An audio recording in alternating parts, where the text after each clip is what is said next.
This is a video on relief printing, and the first part of it is about carving your material.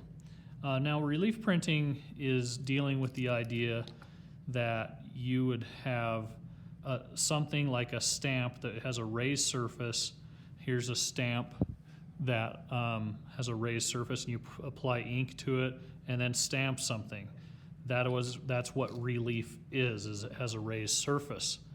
And in my classes, you may use something like this, which is linoleum block, and you can see I've carved things away, and then you roll ink over it and print it on paper with pressure. Or you'd use Sintra, something like this that's plastic, and we would carve into it. And I'd like to go over the carving part of it first, but first let's go over the tools. You'll want to use a bench hook like this that hooks on your table so you can apply pressure as you carve that direction. So this hook will just stop it from sliding. You also have a chisel. You may have a number of chisels inside of the handle,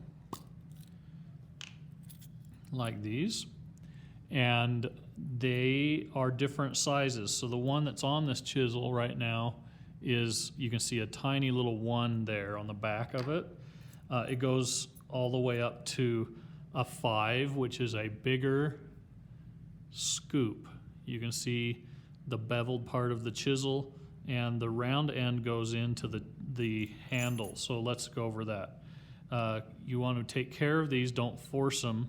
Unscrew this, not all the way, and then that'll come right out.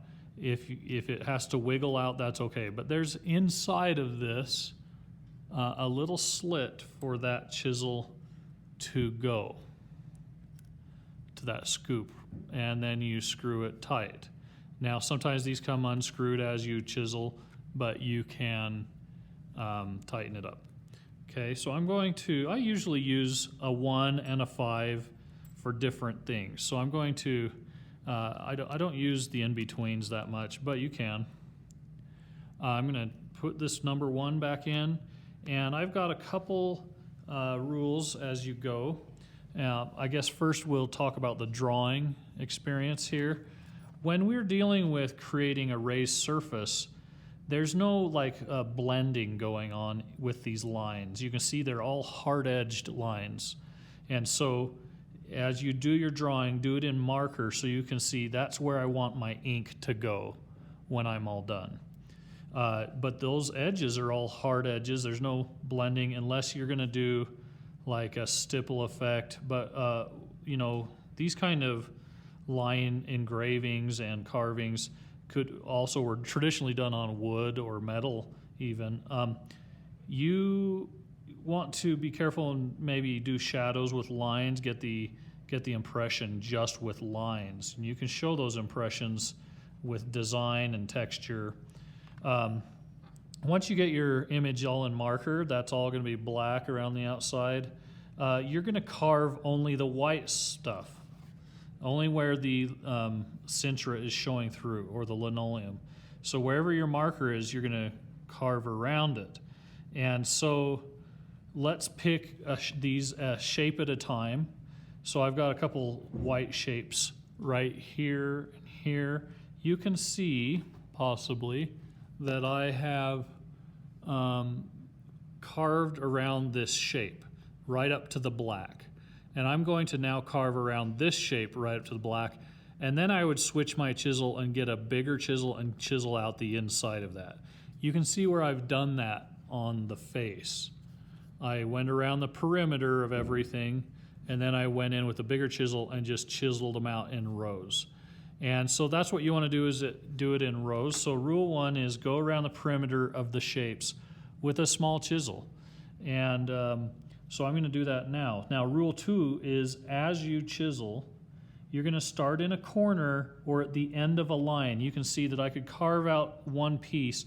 You're only going to do this in sections. So I'm going to start at the end of this line and go right up against the black. And it's actually going to be maybe a long run. It doesn't have to be long. and I'm just pushing my cincher against the bench hook.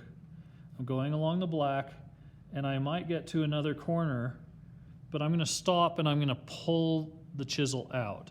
Don't break this piece off because it might ruin your line. So you're going to come back and either do another line this way against it, or just push that at the end and pull out a piece of that you've chiseled.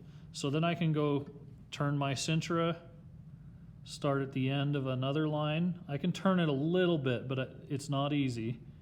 And go to that next groove, and it just pops right out. So these pieces you can just throw away. Again, I'm going to go around this perimeter of this shape. I'm going to go this way, and I'm going to have a hard time turning that. So I'm going to turn it this way and continue all the way along this line till I get to the end, and this will just come out usually. So otherwise I need to come back and poke it out. Then I would take a chisel and a bigger one, this is a number 5, and carve this out. Now, if that made it look easy, it's not always easy. Sometimes you're putting pressure. You would never put pressure with your hand here and be carving towards your hand, because you know what that's going to happen, or what's going to happen is you'll stab yourself. Please be as careful as you can with these chisels, because they will hurt. When you're all done carving out the white stuff, then we'll watch another video where we deal with printing.